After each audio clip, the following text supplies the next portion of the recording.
Okay, so I'm gonna pretend like someone's like passing it to me in the intro. We're playing Freck today! Hello everyone, welcome to History Forge. My name is Taylor Hamblin, and today I'm going to be reviewing a card game called Freck, which is a really useful tool when trying to get students to review U.S. history concepts and topics and facts and information. So, stay tuned.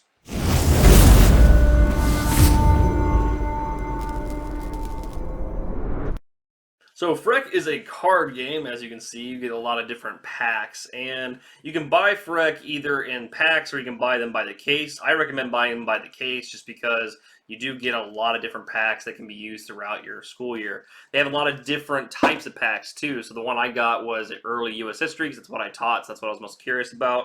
And in the U.S. history pack, they had like New Republic, they had Revolution, they had colonization and self-government, American Progress, Constitution, and then they had Civil War and Reconstruction. So that basically covers the big topics and big eras that you would want to cover as a U.S. history teacher.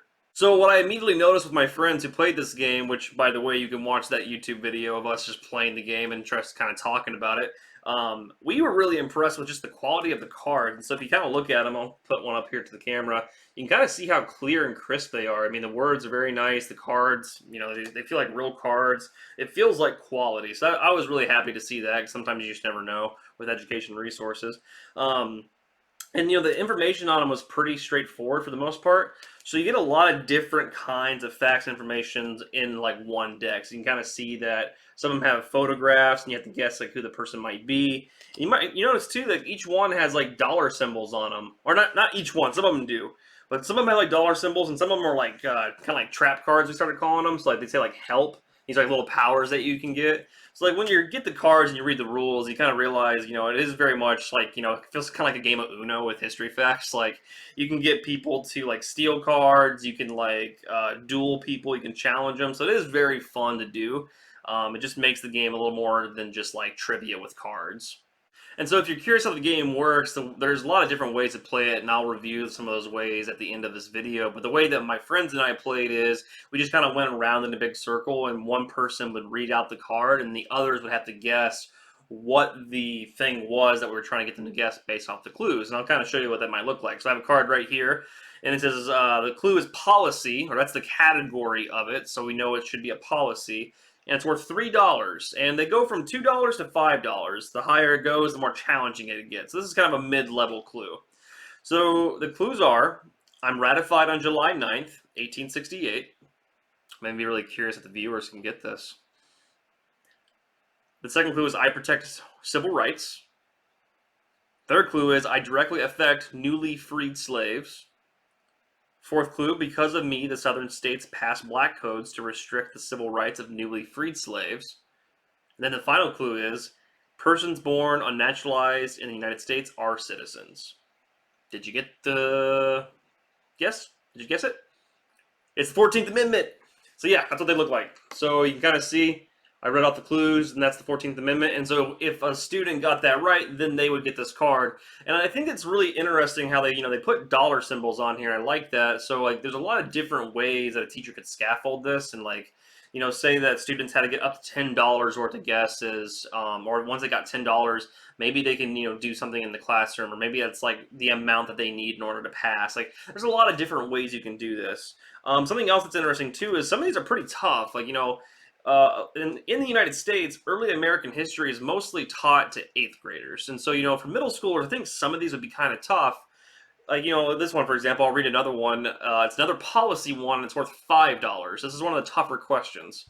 And the clues are, I'm forward-thinking, public land for public education, I provide states with 30,000 acres per delegate, the land is then sold to make money to build colleges, higher education gets more real for many, and it is the moral act.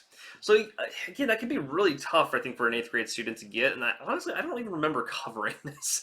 So I mean, I think some of these too, you may not have even covered. So as the teacher, what I would suggest doing is, make it different, like make it different for each kind of group. Like I would go through these and find the cards. I'm like, okay, we know this one, this one, this one, this one, and so on and so forth. But like right here, I just got to a new one that I'm pretty sure no one will know. It's another $5, and the category is person. I am a seafaring soldier.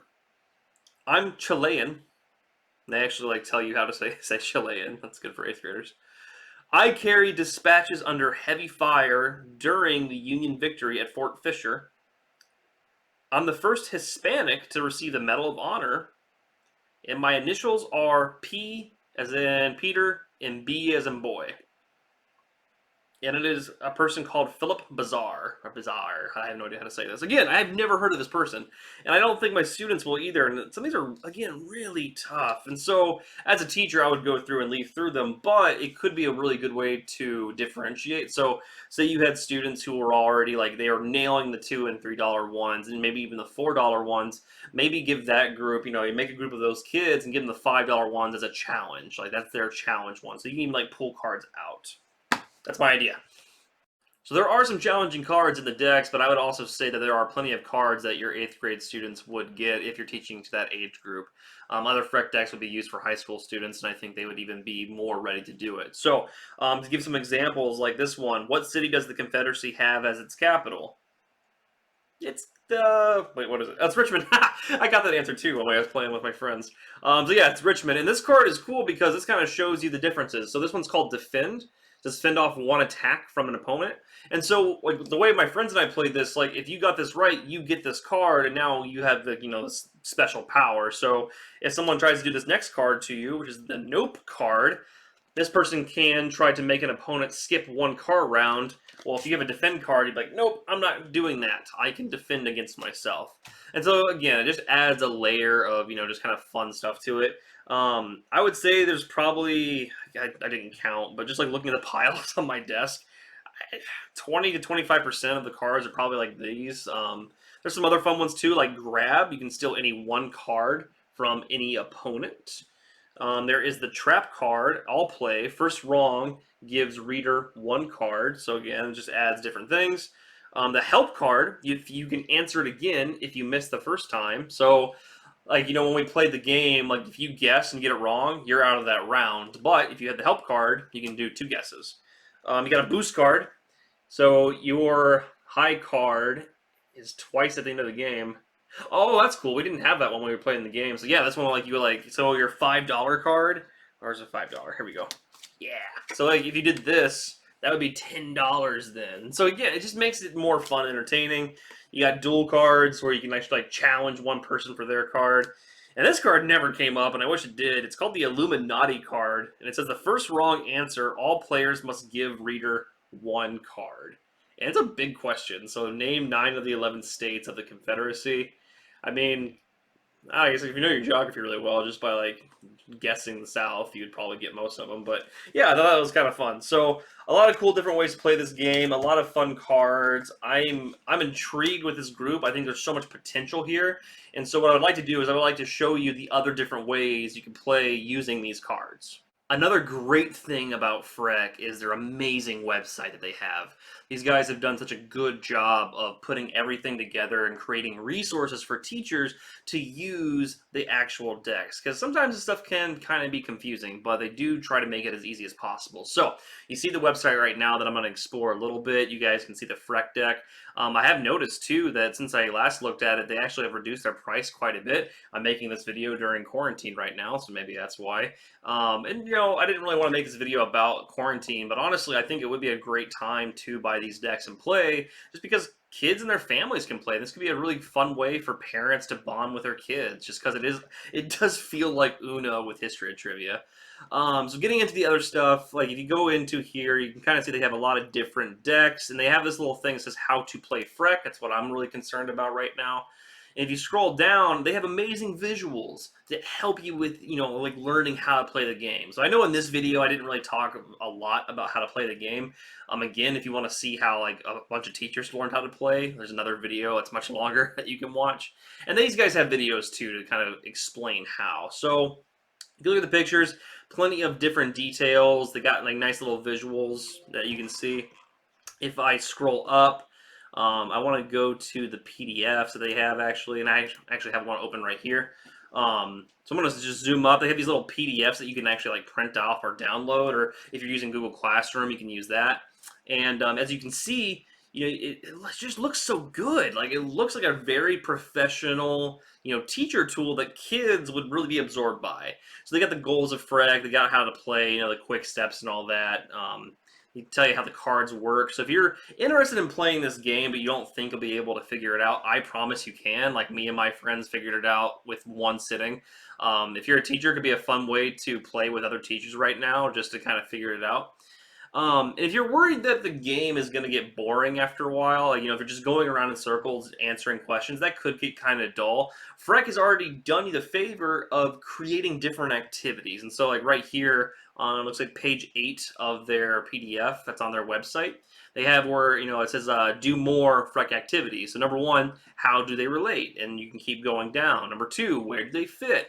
Number three, mix and matchups. I mean, they have different activities that you can do with these cards. And so I really think this is a great tool. Like, it to me is very much in touch with gamification. This idea that if we make history learning similar to like a game that the students are familiar with playing, they're going to be more motivated to learn it. Now, at first, I was thinking, oh, these are, a lot of history facts, and that's kind of hard to spice up. I don't know if this is going to actually be fun. I enjoyed myself. I really did like playing this game, and I think kids would much prefer this over just, getting a worksheet and having to go through it. This could be a great way to motivate them also by saying like, hey, if you guys get your work done, or if I'm impressed with you as a class with your behaviors and your work ethic, we can play Freck instead of, doing some kind of worksheet. So overall, I do recommend this game. I think it is a fun one. I think it is well worth the money, especially again because the cards are very, good quality. These feel like real firm cards to me. So these are going to last you a long time too, especially if you get your kids to treat them responsibly. So I recommend it 100%. Now I'm going to conclude. So that's it for my review of Freck and a little bit of a how to play. If you're really more curious about how to play Freck and you want more information, I really, really recommend visiting their website. Their website is very easy to navigate, and it is not just full of information, it actually has resources that are designed for teachers and students. So if you want to learn more, I can't recommend enough to go to them. I recommend this game, especially in the situation that we're at now. I'm making this video in March 2020. And, from the look of it, a lot of schools are going to be quarantined for the next couple months. And so, having a game like this, or at least recommending it to parents and students, it could just be a fun way to get a lot of different people to review their history facts in a very fun and enjoyable way. So, check out their website. If you want to look at other videos too, you're more than welcome to. A bunch of teachers and I, we played Freck with each other like back in October, and we just, it was fun. We have a lot of laughs. The video is like 45 minutes, and it's just us trying to figure it out. So as a teacher, it might be really helpful just to watch that video, or if you're a parent or student, you might enjoy it as well. And yeah, again, can't recommend their website enough. So please check those things out, and if you have any questions or comments, please use this video to do so. Or use the video to make those comments. All right, take care, bye. I forgot the outro.